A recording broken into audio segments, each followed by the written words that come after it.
Guys চলে এলাম শিবকুণ্ড মন্দিরে। এই তো থালা কিনে নিলাম, থালা কিনে নিয়ে এই তো আমরা মন্দিরে একদম এসে পড়েছি। অনেক সুন্দর এই মন্দিরটা, মানে অনেক জাগ্রত। আমি আগে পরে এখানে আসিনি, আমাদের বাড়ি থেকে বেশিটা দূরও নয়, আবার দূরও বলতে পারো অনেকটাই। তো আমার বর এখানে আসে, পিকনিক খেতে আসে। নিচে পিকনিক খাওয়ার জায়গা অনেক সুন্দর করে বানিয়েছে, তোমাদেরকে সেগুলো দেখাইনি। তো আমি এখানে পুজো দিয়ে নিলাম। অনেক ভিড় হয়, মানে আমরা ভোরবেলা এসেছি তাই অল্প ভিড় কম, তাই শান্তিমতো পুজো দিতে পারছি।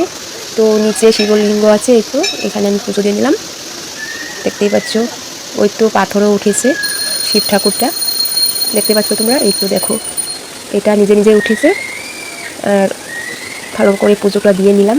তো আরও একটা মন্দিরে যাব, সেটা হলো দেওখাল মন্দির। ওখানে প্রচুর ভিড় হয়, তো দেখতেই পারবে। তো বন্ধুরা, ওখানে রোজ দিন আসা যাওয়া আছে লোকজনের। আর আজকে তো পুজো, আজকে তো আরও থাকবে। এমনিতেও ভিড় হয়, আর আজকে তো পুজো, আজকে আরও ভিড় হবে। তো এখানে পুজো দিয়ে তারপর আমরা যাব ওখানে। তো দেখতে থাকো। তো মেয়েও ধূপকাঠি লাগালো। তো এই তো এখানে মেন ঠাকুর, এখানে আছে শিব বাবার মূর্তি।